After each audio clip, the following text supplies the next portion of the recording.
मी स्वीकारलाय तुमचा राजीनामा. मेघा, थांबायची आवश्यकता नाहीये तुम्ही. नोकरी सोडली आहे मी, स्वभाव नाही.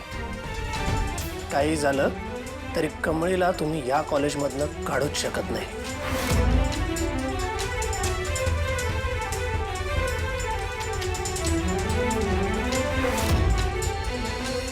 कमळे मॅडम, आता सगळ्यांना समजले तुम्ही अन्नपूर्णा मॅडमला फसवलंय.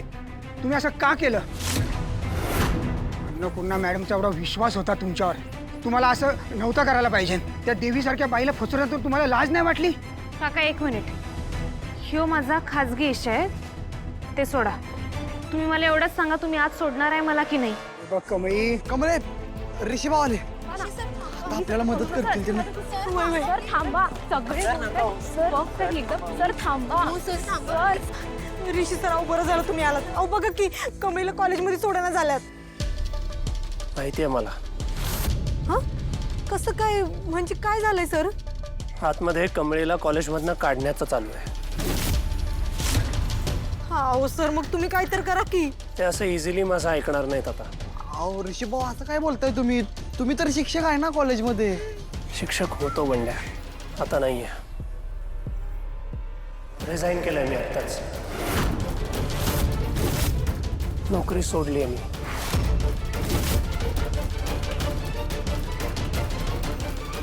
हे बघा, मी जे काही सांगते त्याच्यामध्ये तथ्य आहे.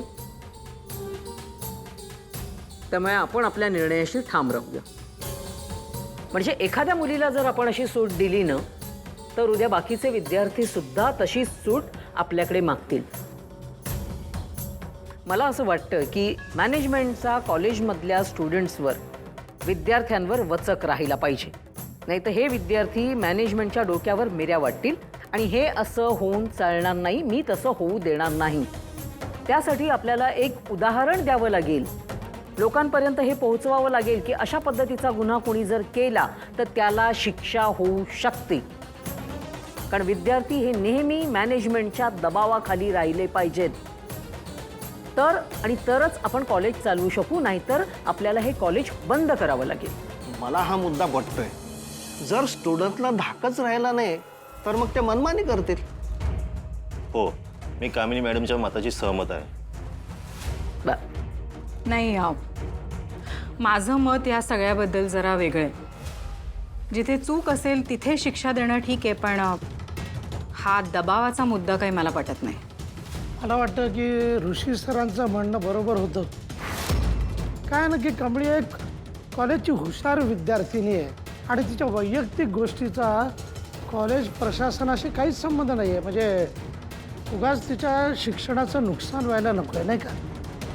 म्हणजे तुम्हाला आता तिचा पुळका येतोय तर का बरं? आणि सगळ्यात आधी तुम्ही ही तिची वैयक्तिक बाब आहे असं जे काही म्हणताय ना ते सोडा. कारण ही वैयक्तिक बाब नाहीच आहे. कारण हा कॉलेजच्या प्रशासनाचा आणि शिस्तीचा भाग आहे आणि कॉलेजच्या रेप्युटेशनचा भाग आहे.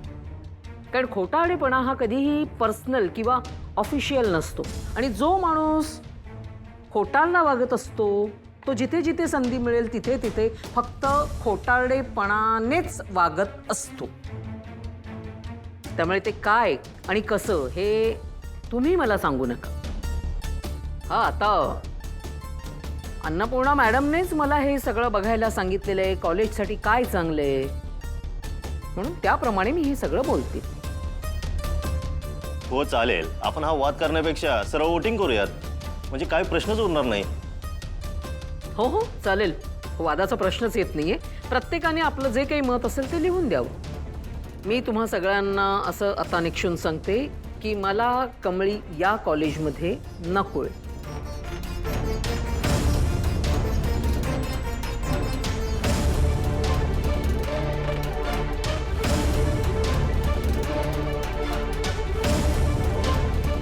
हे आहे नयनतारा इनामदार यांचं मत. यांना सुद्धा कमळी नकोय. थँक्यू नयनतारा. प्रिन्सिपल सरांचं असं मत आहे, सॉरी कमळी, तुला जावं लागेल. त्या मला असं वाटतं की आता मेजॉरिटीने सगळ्यांनीच या एका मतावर आपण आता ठाम आहोत की कमळी या कॉलेजमध्ये आणि तिच्या या हॉस्टेलमध्ये राहणार नाही. तिला या कॉलेजच्या बाहेर काढण्यात आलेलं आहे.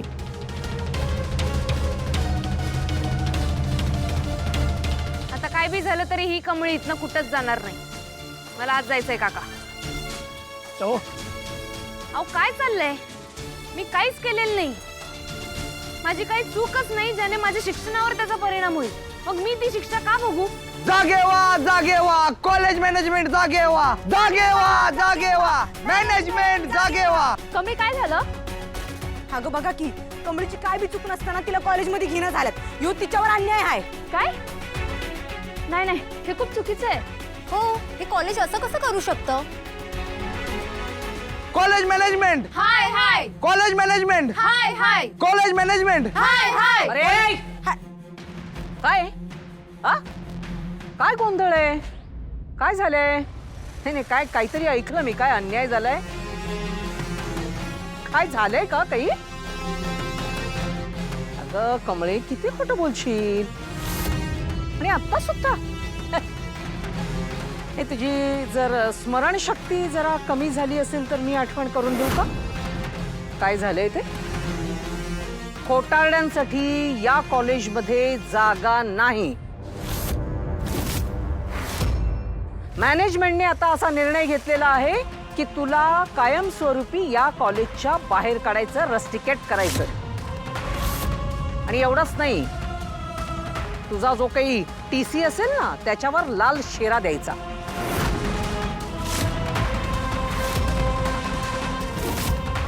जेणेकरून तुला पुढच्या कुठल्याही कॉलेजमध्ये ऍडमिशन मिळणार नाही. हो काय चालवलंय काय तुम्ही?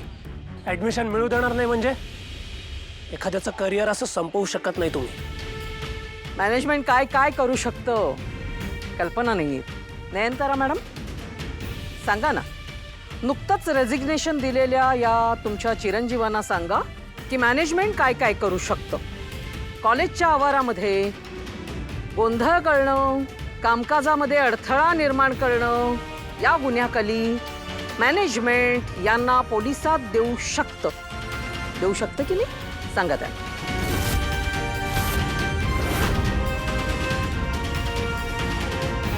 आणि कमळे, मी काय म्हणते तू विसर आता.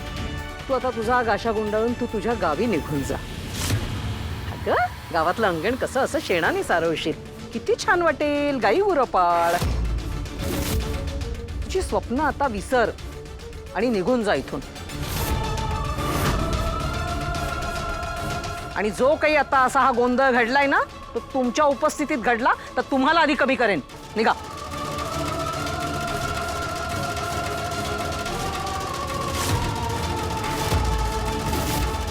हे बघा, मला मान्य आहे मी चुकलोय.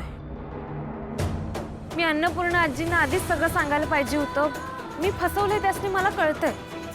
खरं आता मग अन्नपूर्णा आजींना इथे येऊ द्या. मी बोलतो त्यांच्या संग. जर त्या म्हणतील की तू इथनं कायमची निघून जा तर मी 1 मिनिट बी थांबणार नाही. पर तोपर्यंत मी माझी लढाई लढत राहणार. कारण अन्याय करणाऱ्यापेक्षा अन्याय सहन करणारा जगात मोठा गुन्हेगार असतो.